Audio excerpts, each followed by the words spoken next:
Okay, everyone, for this particular module and lecture, we're going to be going over teams and committees, giving you a brief overview of both, and talking about some advantages and different disadvantages to using teams and committees, particularly within a healthcare setting.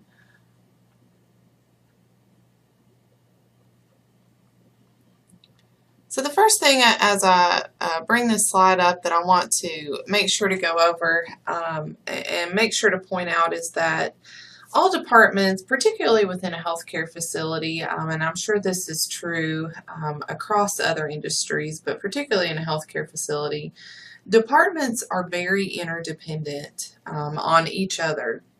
They often rely on each other to be able to accomplish the tasks for the day and accomplish the job for the day. And no one department can kind of stand on its own and support, let's say, a hospital structure. Nursing is going to rely on pharmacy. It's going to rely on dietary. It's going to rely on your environmental services.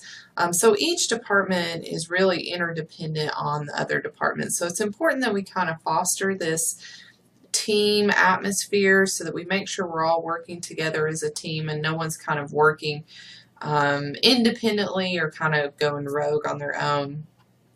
And when we put this in the context of committees and what an important part committees play, particularly in change, which we talked about a couple of modules ago, as we start to bring together committees, we want to make sure that we can comprise that committee of different disciplines. So we want to make sure that we have nursing, EBS, lab, pharmacy. We want to make sure that we have all these broad disciplines represented on committees where appropriate, because that way if we have a champion within that discipline or several champions within that discipline, change is going to be accepted more easily. Now that doesn't mean that change is going to be made any easier. Change is still going to be hard, but if we kind of have that champion for us out there, out on the floor, out on the front line, change is going to be accepted more easily from one of their peers. And a committee is a great way to do that.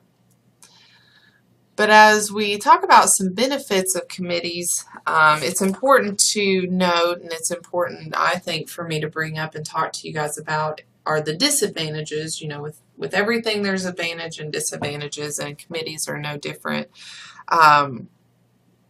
A couple of disadvantages that we may see in particular with committees, because we're trying to bring together this broad, diverse group of individuals, we're going to have a lot of different mindsets, a lot of different opinions. And one thing that we kind of risk seeing here is something called groupthink, where we have one person who generally dominates the committee.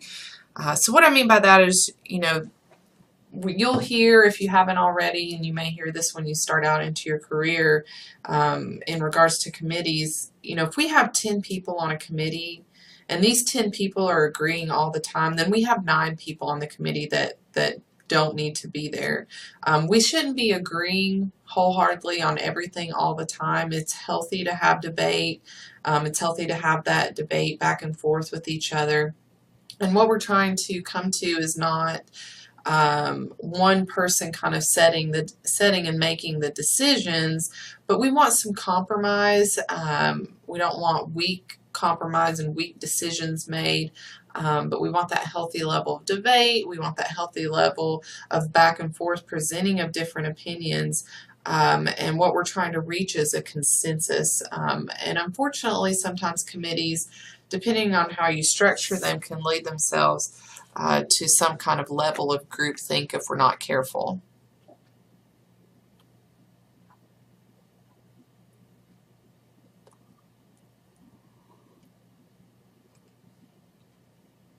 So when we talk about how we're going to start comprising our committee, this is probably one of the most important parts.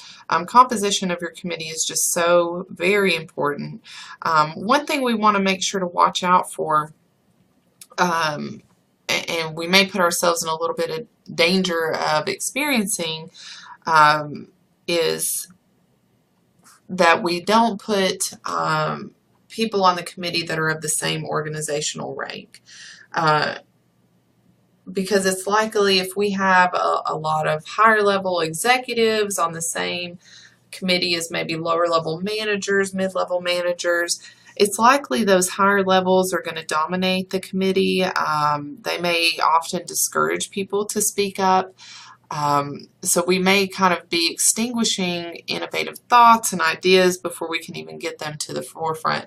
So when we talk about composition of committee, one thing we want to kind of keep in the back of our mind and make sure that we're staying cognizant about is that the members of the committee are all of the general same organizational rank so that people feel comfortable expressing their opinions. We don't necessarily have one position or one person in particular dominating the committee due to their rank and structure. I also want to know, committees are a great way to kind of display your talent out there. And they're a great opportunity for advancement for your career, particularly in healthcare. You want to be noticed, you want to be noted for your skills and your talents that you bring to the organization. And serving on committees and being active in committees is a great way to do that. And your source of advancement up through the rank of the organization will come more likely, more often than not, through committees and your involvement in those committees.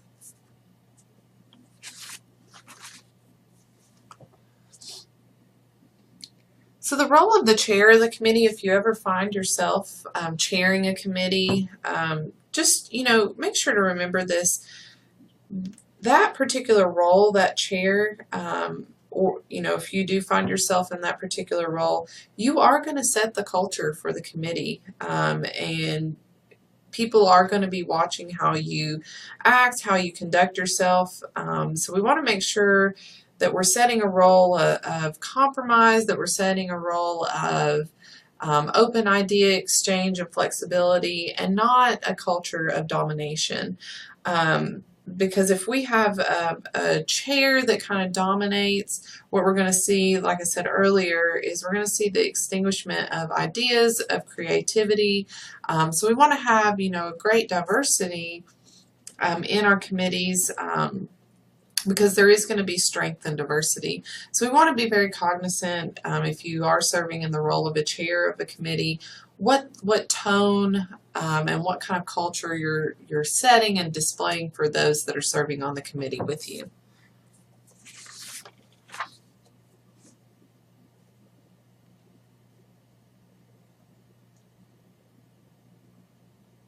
Want to make sure, let me jump back here.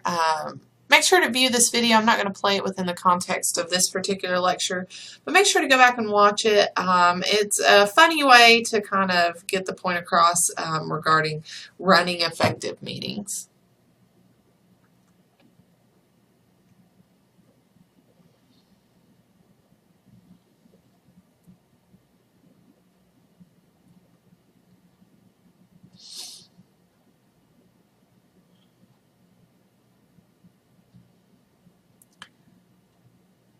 Now we just went over brainstorming in meetings. Now using brainstorming in meetings is a great way to get as many ideas out as possible, and we often use this in practice in the hospital, particularly with my background in quality improvement. This was our main form of meetings regarding different experiments, different ideas that we were going to try within quality improvement. But brainstorming meetings are just a great way to kind of get ideas flushed out by the committee. So what you do is you get all ideas out. We want to make sure that we're careful not to criticize any ideas that are coming out, because as soon as we start criticizing people, committee members are going to start shutting down, not wanting to offer their ideas, and we may miss that, that golden ticket idea that's out there that could really change the way that we deliver care to our patients, or the way we deliver processes, the way we have our business organization set up.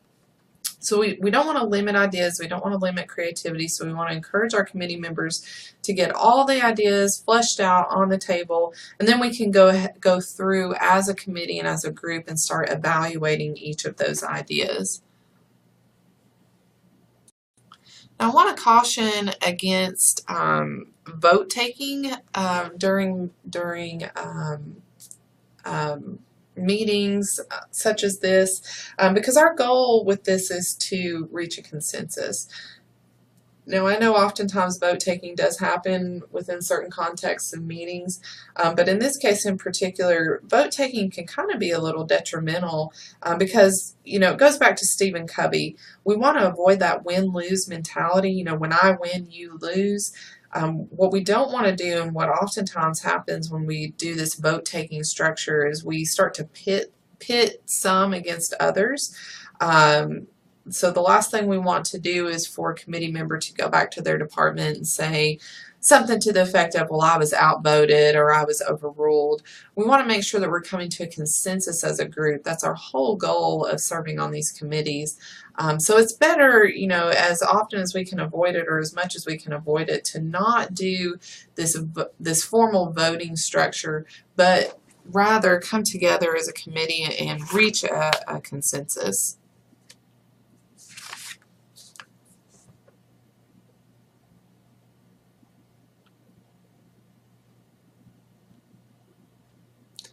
Again, guys, make sure to go back. Funny little video, but gets the point across about serving on a team and the importance of serving on a team. Won't play it in the context for this lecture, but please make sure to go back and watch it.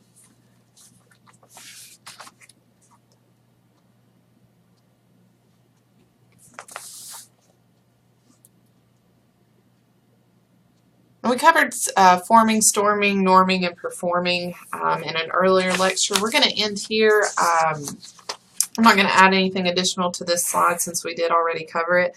But guys, we're going to end here with this particular lecture covering teams and committees. If you have any questions, please let me know.